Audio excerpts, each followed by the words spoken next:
Hi, I'm Dr. Jonathan Wisco.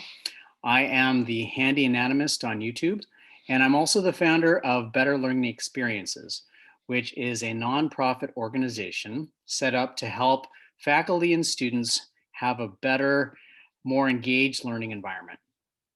Today, I want to talk about something that is near and dear to my heart, and that is professional school admissions.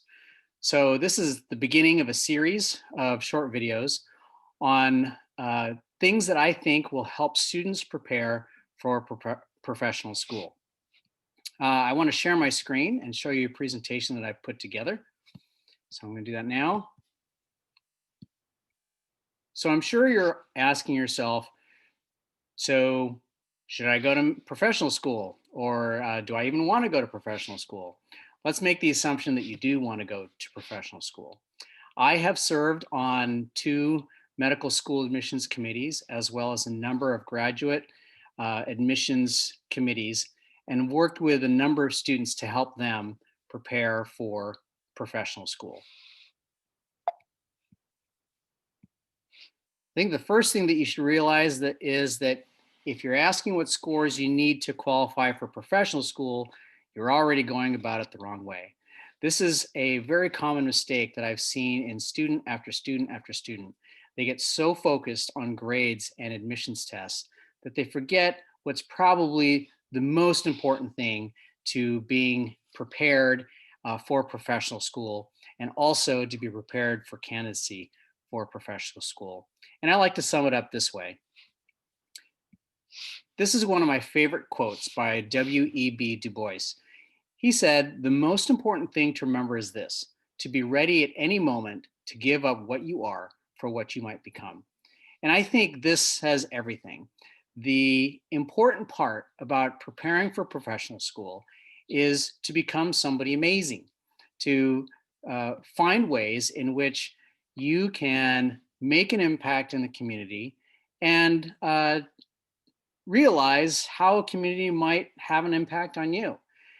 When I read essays from professional school candidates, the one thing that I'm looking for is how that person has become amazing, how that person has really gotten to know people, and how they have reflected upon their experiences. Another way of thinking about this is, has the person developed resilience? Have they developed empathy? And along the way, have they exercised some creativity in how they evaluate problems, approach those problems, and solve those problems? So, one of the things that you should ask yourself right off the bat is, as you're becoming an amazing person, why would you even go to the professional school of your choice and the particular career? So that could be medical, dental, PA, PT, etc. Think of all the reasons why you would want to pursue that career.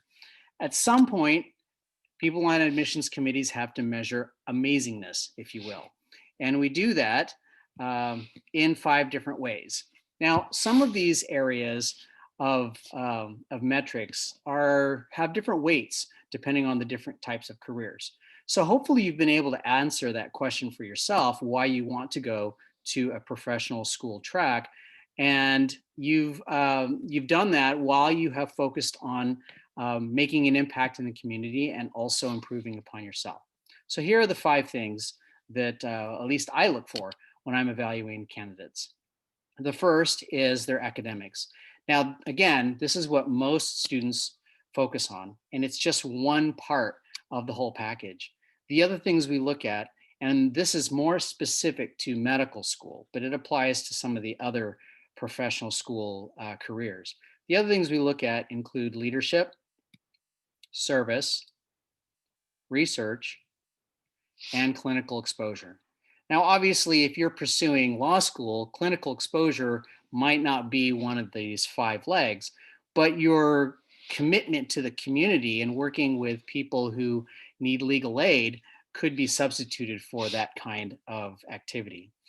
And some professional schools don't require as much clinical exposure as the others. But for the most part, every professional school is looking for excellent academics, excellent leadership, excellent service, excellent research, and something in which you have demonstrated how you have made an impact in the community, and again, reflected on how the community has impacted you. So this is just an introduction to the series of videos. Noodle on some of those things. Think about how you are becoming an amazing person. I have noted that candidates that really pursue amazingness and lose themselves in the pursuit of making an impact in the community are by far the better candidates, no matter what professional school they pursue or eventually attend. And I know that professional schools look for candidates that will really add some flavor to their class and to their school. And it makes a difference when somebody has had enough experience in their life to be able to say, you know what, I'm amazing, but I want to become more amazing when after I graduate from your school. So that's it for now, and look forward to future videos. Thanks a lot. Bye.